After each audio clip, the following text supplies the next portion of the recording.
हो गया।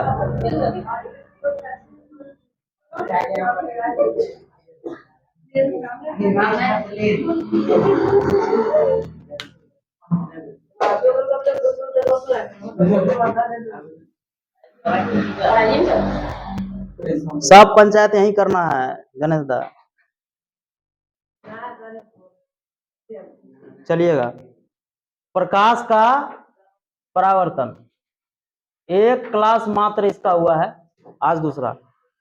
क्या पढ़ चुके थे उसको एक बार रिमाइंड कर लेते हैं, उसके बाद क्या पढ़ना है उस पर भी चर्चा कर लेंगे, है ना।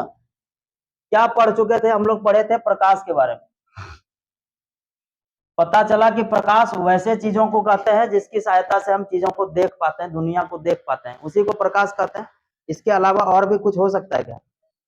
प्रकाश एक विद्युत वैद्युत माने चुंबकीय तरंग है, और चुंबकीय तरंग जो है ये भी एक प्रकार का ऊर्जा ही है, ऊर्जा का ही रूप होता है। इसके बाद हम लोग पढ़े थे प्रकाश के परावर्तन का नियम। परावर्तन क्या है? किसी भी चमकीली सतह से टकरा करके लौट जाना परावर्तन है, इसमें कोई शक। अब कोई चमकीली सतह क्या हो सकता है? अगर हम लोग चैप्टर के हिसाब से चले तो वो चमकीली सतह हम लोग दर्पण लेंगे। क्या लेंगे? दर्पण। और इसके बाद हम लोग पढ़े थे प्रकाश के परावर्तन के नियम। तो सवाल यह है कि प्रकाश के परावर्तन के नियम कितने हैं? 2 नियम है, और दोनों नियम बकायदा हम ढंग से आप लोग को कराए थे। अगर आप लोग को थोड़ा सा दिक्कत है तो आप पीछे का वीडियोस देख सकते हैं, एकदम क्लियर हो जाएगा, कहीं दिक्कत नहीं होगा। आज हम लोग चर्चा करेंगे उसके आगे, प्रकाश के परावर्तन के नियम के आगे। अब हम लोग प्रतिबिंब बनाना सीखेंगे। अब प्रतिबिंब बनाना सीखेंगे। अब जैसे कोई भी चीज बनाना सीखते हैं, अब मान लो हमको अक्षर कोई लेटर शब्द बनाना है, मान लो हमको कमल बनाना है। पहले क पता होगा तब तो कमल बनेगा। क पता होना चाहिए, म पता होना चाहिए, ल पता होना चाहिए। समझ में आ रही? सेम इसी प्रकार आप प्रतिबिंब बनाना मेरा मकसद है, लेकिन प्रतिबिंब बनाने से पहले उसका भी कुछ ABCD आता है, उसको सीख लेंगे। अब सीख लेंगे उसमें से क्या क्या आएगा देखेंगे हम लोग। सबसे पहले गोलीय दर्पण क्या है? गोलीय दर्पण। गोलीय दर्पण क्या है? तो ये गोल है कोई चीज, और ये कांच का एक स्लेब है इस प्रकार का, मान लो गोल स्पेरिकल, वृत्त नहीं है, ये गेंद की तरह है। वृत्त नहीं समझना, वृत्त 2D होता है, ये 3D है। तो गोल है किस प्रकार? गेंद के जैसा। उस गेंद को तुम क्या करो? 2 भाग में काट दो। जब काट दोगे तो कुछ इस प्रकार दिखेगा। गौर करिएगा बात पर। हम इसको यहां से काट दिए, जब काट दिए तो कुछ इस प्रकार का हो गया होगा कि नहीं हो गया होगा? अब तुम किसी भी तरफ एक तरफ तुम पेंट कर दो। क्या कर दो? अब पेंट क्या चीज का होगा? सिल्वर कलर का पेंट होगा, ठीक है। और ये पेंट जो है अगर हम इधर कर देते हैं, ये थोड़ा सा अगर हम दूरी बना के लिख दें समझने के लिए, गौर करिएगा। ये यहां लिख दिए और ये यहां लिख दिए, ठीक है। हम पेंट इधर कर दिए इसका, और इसका पेंट हम इधर कर दिए। समझ में आ रही बात? अब बताओ, अगर इधर हम पेंट कर दिए तो ये कौन सा दर्पण हो गया? अब हम लोग यहां पे कंफ्यूजन पैदा होता है, किसको उत्तल कहना होता है, किसको अवतल कहना होता है, भारी कंफ्यूजन। तो उसी कंफ्यूजन को दूर करने के लिए हम लोग एक बड़ा ही सटीक सा वर्ड चुने हैं। उत्तल दर्पण नहीं बोलना है, क्या बोलना है? उठल दर्पण। कौन दर्पण? उठल दर्पण। अच्छा, उठल दर्पण मतलब उत्तल दर्पण, है ना। अरे बात समझे? उठल दर्पण मतलब उत्तल दर्पण। अच्छा, एगो उठल रहते एगो धसल रहते। अब धसल दर्पण समझ, एगो उठल रहेगा दूसरा धसल है, एगो उत्तल रहेगा दूसरा क्या होगा? सीधी सी बात है, ये तो समझाने वाली बात है नहीं। जैसे पढ़ोगे तो माने साक्षर कहलाओगे, नहीं पढ़ोगे तो क्या कहलाओगे? निरक्षर। माने एगो तुम करो दूसरा करने की जरूरत नहीं है, एगो याद करो दूसरा नहीं भी करोगे तुम इसके आधार पे लिख लोगे, अगर दिमाग है तो। नहीं है फिर कोई वहां पे कर नहीं सकते हम लोग। तो ये उत्तल दर्पण है। उत्तल दर्पण जब उठा हुआ रहता है तो उसको क्या कहते हैं? उत्तल दर्पण। और जब धसा हुआ रहेगा उसको क्या कहेंगे? अवतल दर्पण। एकदम इसी को हम लोग धीरे धीरे क्या करते हैं? प्रयास करेंगे।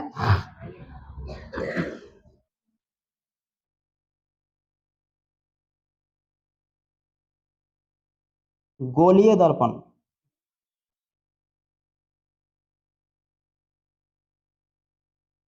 क्या लिखेंगे? गोलीय दर्पण एक गोलाकार शीशा होता है। बात समझ में आ रही? अब गोलीय दर्पण का प्रकार आपको क्या प्रकार दिख रहा है? गोलीय दर्पण के कितने प्रकार? दो प्रकार। गोलीय दर्पण के दो प्रकार। तो यहीं पे इसको, ये अगर एक पॉइंट है, दूसरा पॉइंट लिखेंगे, यह दो प्रकार के होते हैं। कौन कौन हो सकता है सर? एक को अगर हम नाम लिख दें, इसको हम आगे लिख दें, जैसे अवतल लिख दें पहले, अवतल, अवतल दर्पण, और दूसरा उत्तल दर्पण। और समझने के लिए, अगर आपको थोड़ा सा और भी समझ में दिक्कत हो रहा है तो आप क्या कह सकते हैं? जैसे गुफा, गुफा को हम लोग कैव कहते हैं। क्या कहते हैं? कैव। पढ़ा होगा बचपन में, कैव मतलब गुफा, है ना? शेर कहाँ रहता है? कैव में रहता है। बात याद ही होगा। बचपन का प्यार है नहीं सब, भूल तो नहीं गया होगा तुम लोग। तो कौन कैव, कौन कैव मिरर, इसको कहते हैं अवतल दर्पण। अच्छा, ये क्या है? पेंट है। और ये क्या है?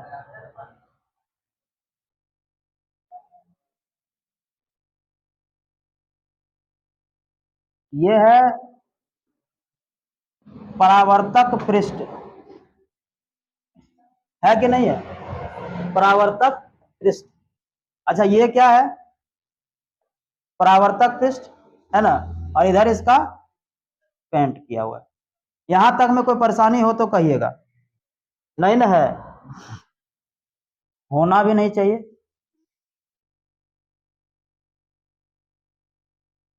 अब थोड़ा सा इसको थोड़ा सा और आगे ले जाते हैं।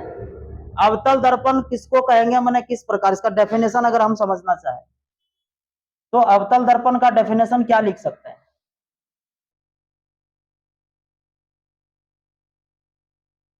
देखो, कुछ भी रटना नहीं है। जहां पे रटना तुम शुरू कर दिया वहीं पे तुम भूलना शुरू कर दिया। क्योंकि रट करके अगर तुम कर सकते हो चीजों को तो उसको भूलना बहुत ही आसान होता है ना?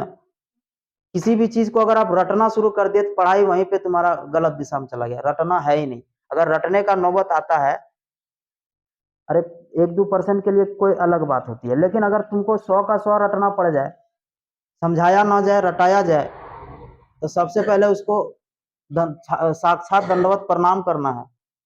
क्योंकि वैसे शिक्षक बहुत कम मिलने को देखने को मिलते हैं जहाँ पे आपको रटाया जाए, है ना? चीजों को लिखा लिखा करके, तो उस चीज पे थोड़ा ध्यान देना है कि लिखाया जा रहा है तो वो समझाया भी जा रहा है या रटाया जा रहा है। अवतल दर्पण आप देख के कह सकते हैं ना कि इसका, अगर हम आपको डेफिनेशन समझाने का प्रयास करें, इसका परावर्तक पृष्ठ धंसा हुआ रहता है, अंदर की ओर धंसा हुआ रहता है। इस बात से सहमत है कि नहीं? इसका परावर्तक पृष्ठ माने जहां से कोई भी चीज तुम ऐसे मान लो, अगर तुम चम्मच है, चम्मच घर में, अब चम्मच को आप देखिए, मान लो ये ऐसा है, तो चम्मच का ये बाहरी पृष्ठ हो गया। नया चम्मच लेना और उसमें मुंह देखना, तो एकदम चम्मच सटीक उदाहरण है अवतल दर्पण और उत्तल दर्पण का। घर जाना और नया चम्मच लेना, एकदम आपको हूबहू वही चीज मिल जाएगा। इसका जो क्वालिटी होता है अवतल दर्पण उत्तल दर्पण का, उसमें सारा वो क्वालिटी उसमें दिखेगा तुमको। तो जब ऐसा होता है, ये ऊपर उठा हुआ है ना? और ये क्या है? धसा हुआ है। ये चम्मच का कहानी है। तो चम्मच में अंदर जो धसा हुआ है, ये धसा हुआ भाग को हम लोग कहते हैं अवतल दर्पण। क्या कहते हैं? अवतल दर्पण। तो ये धसा हुआ भाग को, और याद करने के लिए हम बता दिए कि एक वो याद कर लो, उत्तल दर्पण नहीं है, ये क्या है? उठल दर्पण है। कौन दर्पण है? उठल दर्पण है। जब उठल दर्पण है मतलब वो उत्तल दर्पण है। अब इतना भी अगर तुम कंफ्यूज रहोगे चीजों को करने में तो फिर काहे के लिए पढ़ाई, है कि नहीं? तो अवतल दर्पण का क्या लिख सकते हैं? अवतल दर्पण का परावर्तक पृष्ठ अंदर की ओर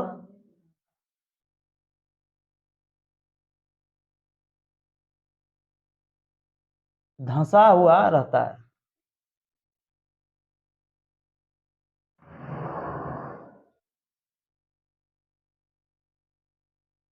क्या आप उत्तल दर्पण का डेफिनेशन खुद से बना सकते हैं? उत्तल दर्पण का डेफिनेशन खुद से बना सकते हैं? क्या होना चाहिए इसका? माने उत्तल दर्पण का परावर्तक पृष्ठ उठा हुआ रहता है, उभरा हुआ रहता है। बात समझ आ रही? क्या रहता है? उभरा हुआ रहता है। तो लिखेंगे उत्तल दर्पण का परावर्तक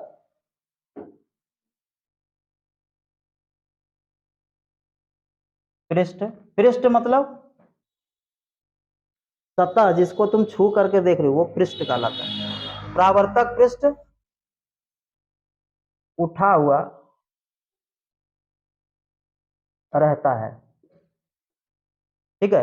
अच्छा, एक चीज इसी को हम अगर उलट करके आपको समझाना चाहें, अब बता, अवतल दर्पण को क्या हम ये कह सकते हैं कि अवतल दर्पण का उभरा हुआ भाग माने उठा हुआ भाग पेंट किया हुआ रहता है? नहीं, ठीक है? हेलो, क्या बोले कि अवतल दर्पण का उभरा हुआ भाग उठा हुआ भाग पेंट किया हुआ रहता है। ये बात लिख सकते कि नहीं लिख सकते? क्या इसके बारे में लिख सकते हैं कि इसका अंदर का भाग धसा हुआ भाग पेंट किया हुआ रहता है? अब जैसे क्वेश्चन तनिसन लॉन्ग आ गया तो वही चीज को तुम एक और जोड़ देगा, नहीं जोड़ पाएगा। तो सेंस वाला चीज है कि नहीं? एक पॉइंट लिख दिया कि अवतल दर्पण का परावर्तक पृष्ठ जो है अंदर की ओर धसा रहता है। अब तुम फिर लिखेगा वह चीज बार बार उलट करके कह रहा हूं। तो अवतल दर्पण का क्या बोलते हैं इसको? धसा माने उठा हुआ भाग पेंट किया हुआ रहता है। ओकरे बात लिख दिया उलट करके, यानी लॉन्ग आंसर हो गया। समझ में आ रही बात? तो चीजों को वही कर देंगे। यहां तक में कोई परेशानी हो तो कहिएगा, नहीं होना चाहिए। अब ये थोड़ा सा था डेफिनेशन इसके बारे में। इसके बाद हम लोग देखेंगे प्रतिबिंब जब बनेगा तो प्रतिबिंब बनने के पहले कुछ कुछ चीज होता है। जैसे आप लोग को हम थोड़ा सा ओवरव्यू दे दें। जैसे ये मान लो हम कौन दर्पण है, अभी पेंट कहाँ की है, आप बताओ कौन दर्पण है? अवतल दर्पण है। तो कुछ कुछ इसका जो है काल्पनिक चीज होती है जो आप लोग को मान के चलना के होता है। एक्चुअल में होता ही होगा कि होता है नहीं नहीं पता हमको, लेकिन मान के चलो यहाँ पे होता है एक बिंदु जिसको हम लोग कहते हैं फोकस। क्या कहते हैं? फोकस। यहाँ होता है एक बिंदु जिसको कहते हैं सेंटर। क्या कहते हैं? सेंटर। यहाँ एक होता है बिंदु जिसको कहते हैं पोल। क्या कहते हैं? पोल माने ध्रुव। ध्रुव, फोकस, केंद्र। ये है, ये आपतित किरण है, ये टकरा के लौटता है। कुछ ऐसा चीज, इसको प्रॉपर्टी तुम लोग को पढ़ा देंगे। उसके बाद जब प्रतिबिंब का देखिएगा, बात ये था कि ये है कौन दर्पण? अब बताओ कौन दर्पण है? अवतल दर्पण। ये कौन दर्पण है? अच्छा, पेंट जब भी करना हो ना तो एक ही तरफ इधर उधर घिचभिचा के नहीं कर देना। ध्यान रखो कि हर बार उसी तरफ पेंट करेंगे। ठीक है? उस तरफ, इसमें इस तरफ, इसमें इस तरफ, दोनों तरफ उसी तरफ पेंट कर दिए। अब हम कुछ कुछ इसका मुख्य बिंदु जो होता है जो आपको ध्यान रखना है, क्या क्या देखो, ये जो होता है इसको कहते हैं ध्रुव। क्या कहते हैं? ध्रुव। इसको पी से इंडिकेट करते हैं। किससे करते हैं? पी से। इसी प्रकार इसमें भी होगा। बात समझ में आया? तो इसको क्या कहते हैं? ध्रुव, क्या कहते हैं ध्रुव। अच्छा, ध्रुव का डेफिनेशन अगर आपसे पूछा जाए, अगर थोड़ा सा एक्स्ट्रा दिमाग लगा तो क्या ध्रुव का डेफिनेशन आप बता सकते हैं? कुछ ऐसा नहीं हो जाएगा कि दर्पण का, अवतल दर्पण उत्तल दर्पण जो भी दर्पण के परावर्तक पृष्ठ का मध्य बिंदु को ध्रुव कहते हैं। हो सकता है कि नहीं हो सकता है? हो सकता है ना। दर्पण के मध्य बिंदु, परावर्तक पृष्ठ के मध्य बिंदु को क्या कहते हैं? ध्रुव कहते हैं। इसको लिख देंगे हम लोग साइड में, इसको क्या कहते हैं? ध्रुव। तो यहां पे लिख देंगे ध्रुव।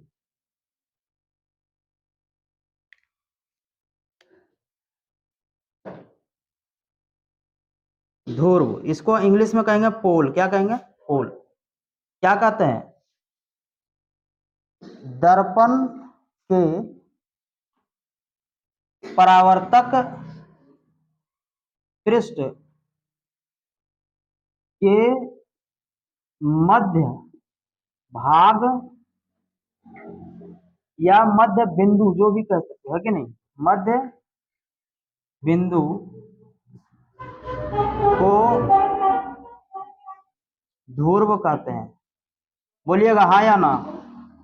आई बात समझ में? क्या दर्पण का जो परावर्तक पृष्ठ है, माने जहां से वो टकरा के लौटेगा, उसके जो मध्य बिंदु हो गया, तो ध्रुव किसको कहेंगे? ध्रुव किसको कहेंगे? परावर्तक पृष्ठ के मध्य भाग को क्या कहेंगे? ध्रुव कहेंगे। क्या कहेंगे? ध्रुव कहेंगे। आगे बढ़ जाते हैं। ध्रुव के बाद एक और बिंदु आता है जिसको कहते हैं सेंटर। क्या कहते हैं? अच्छा, इसका सेंटर किधर होगा? केंद्र कहते हैं इसको। क्या कहते हैं? केंद्र।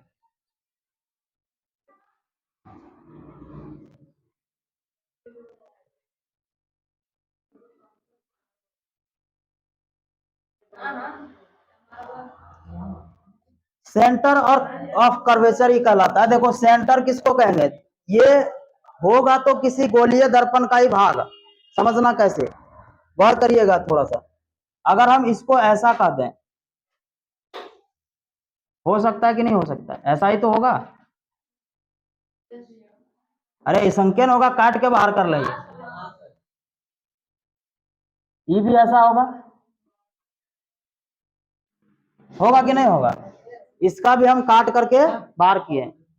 तो गोलीय दर्पण का जो बीच का केंद्र होता है, ये इसी को हम लोग केंद्र कहते हैं। वो गोलीय दर्पण है ना, गोलीय दर्पण का जो मध्य भाग है, बीच का भाग होगा, उसको क्या कहेंगे? केंद्र कहेंगे।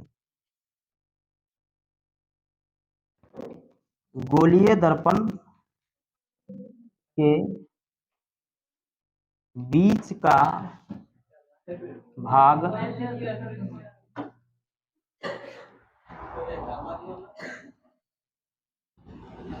इसको सेंटर ऑफ कर्वेचर कहते हैं। वक्रता केंद्र, इसका पूरा नाम है वक्रता केंद्र। क्या नाम है? वक्रता केंद्र। यहां लिख दे, यहीं लिख देते हैं, वक्रता केंद्र,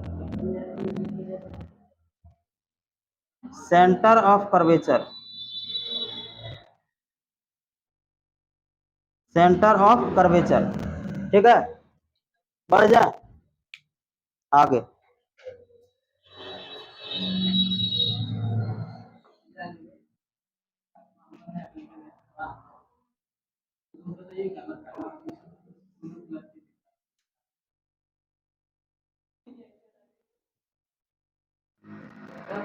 इसके बाद जो बिंदु आता है उसको क्या कहते हैं? एक यहां पे आता है जिसको कहते हैं फोकस। क्या कहते हैं? फोकस। क्या कहते हैं? फोकस। फोकस। अब समझना, फोकस किसको कहते हैं? फोकस किसको कहते हैं? अगर ये दो तीन को जो भी लिखा रहा है, चार पांच को, इसमें से सबसे इंपॉर्टेंट है भी तो वही फोकस है। फोकस ही पूछा जाता है, बाकी सब तो समझने के लिए था सिर्फ, है कि नहीं? क्योंकि सारा चीज समझोगे नहीं तो फिर समझोगे कैसे जो प्रतिबिंब बनेगा। देखो, ये जो ऐसा भेजा जाता है, किरण भेजा जाता है, जो भी हम इसको कहते हैं मुख्य अक्ष। क्या कहते हैं? ये जो ब्लैक लाइन दिए हैं, इसको क्या कहते हैं? मुख्य अक्ष। और इस मुख्य अक्ष के समानांतर जितना भी किरण हम भेजते हैं वो जिस बिंदु पे आकर के कटता है या मिल जाता है, ऐसा, ठीक है। इधर से हम भेज दिए, मान लो एक ठो और यहीं आके कटेगा, इधर से मान लो एक ठो भेज रहे हैं, यहीं आके कटेगा, और भेज दें, यहीं आके कटेगा। कुछ समझ में आ रहा है बात? जब भी हम मुख्य अक्ष के समांतर किरण भेजते हैं तो परावर्तन के बाद जिस बिंदु पर आकर के वो मिलता है उसको क्या कहते हैं? फोकस। इसमें देखो मिलेगा क्या, समझना बात। इधर से हम किरण भेजें, ये तो उभरा हुआ है ऐसा, तो ये जाएगा नहीं अंदर, तो ये क्या करेगा? ऐसा छोड़ देगा। समझ में आ रही बात? और हम भेज दिए मान लो ऐसा, तो ये ऐसा कर देगा। अब क्या करेगा? अब तुमको लगेगा कि ये कहीं से इधर से ऐसा हुआ आता हुआ प्रतीत होगा आपको। समझ में आ रही बात? आता हुआ क्या होगा? प्रतीत होगा, ऐसा।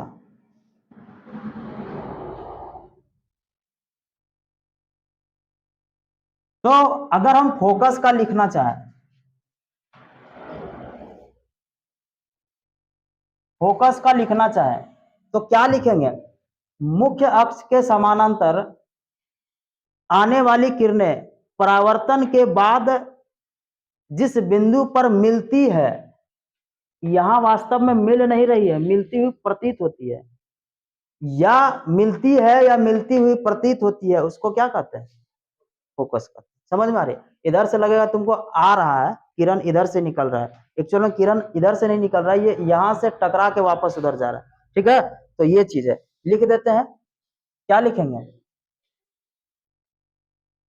मुख्य अक्ष के समांतर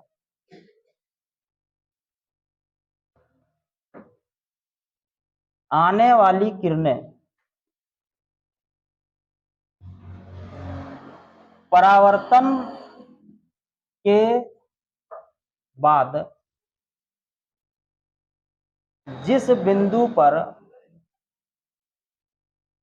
मिलती है या मिलती हुई प्रतीत होती है, प्रतीत होती है मतलब दिखाई देता है, उसे फोकस कहते हैं। मुख्य फोकस या फोकस जो भी कहते हैं, है ना, मुख्य फोकस कहते हैं।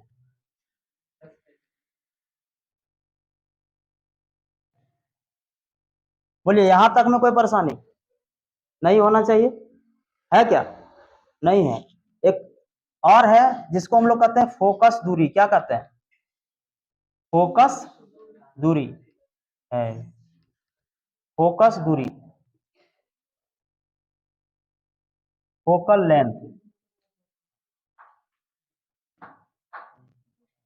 Focal length. गौर करना, ये फोकस और ध्रुव के बीच के जितना भी ये दूरी है, फोकस और ध्रुव के बीच का जो दूरी होता है उसको कहते हैं फोकस दूरी। क्या कहते हैं? इसको करते हैं छोटी एफ से इंडिकेट। किससे? छोटी एफ से। ये बड़ी एफ है, ध्यान देना, ये बड़ी एफ है, और यहां से यहां तक की दूरी को छोटी एफ से इंडिकेट करते हैं, ठीक है। तो अगर उसको लिखना चाहें तो क्या लिखेंगे? फोकस तथा ध्रुव के बीच की दूरी को फोकस दूरी कहते हैं। यहां तक में कोई परेशानी? इसे स्मॉल एफ, ठीक है ना, स्मॉल एफ से सूचित करते हैं। यहां तक में कोई परेशानी है क्या? अब जो लाइन का हम लोग बार बार यूज ले रहे हैं, ये मुख्य अक्ष, इसको कह देंगे, एक है छोटा सा मुख्य अक्ष, प्रिंसिपल एक्सिस इसका नाम है अंग्रेजी में, मुख्य अक्ष। अब देखो मुख्य अक्ष क्या है, सेंटर माने केंद्र से ध्रुव की ओर होते हुए जो एक रेखा, काल्पनिक रेखा गुजरती है, उसको क्या कहते हैं, मुख्य अक्ष कहते हैं।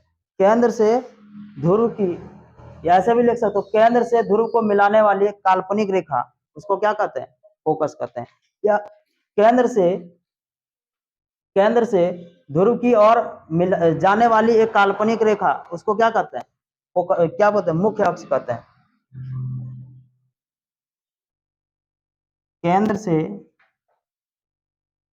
ध्रुव की ओर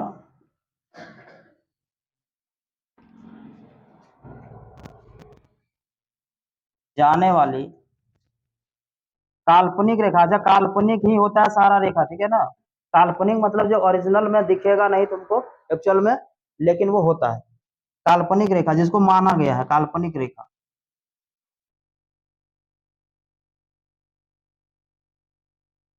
को मुख्य अक्ष कहते हैं। यहां तक में कोई परेशानी, ये था तुम्हारा, जब भी बनाया जाएगा, अब तुम लोग को जब बताया जाएगा तो बोलेंगे केंद्र से, तो केंद्र पे प्रतिबिंब माने वस्तु रख रहे हैं, तो वस्तु प्रतिबिंब कहाँ बनेगा, तो तुमको समझ आया केंद्र कहाँ है, फोकस कहाँ है, फोकस दूरी किसको कहते हैं, पोल किसको कहते हैं, सारा चीज है यहाँ पे इंडिकेट कर दिया है सारा। अब आपको कोई भी परेशानी नहीं होनी चाहिए। यही था मेन रूप से आज जो तुम लोग को ये ABCD है किसका, प्रतिबिंब बनाने वाले को, ये याद रखना समझना बहुत जरूरी था। ठीक है, ठीक है, बंद करो।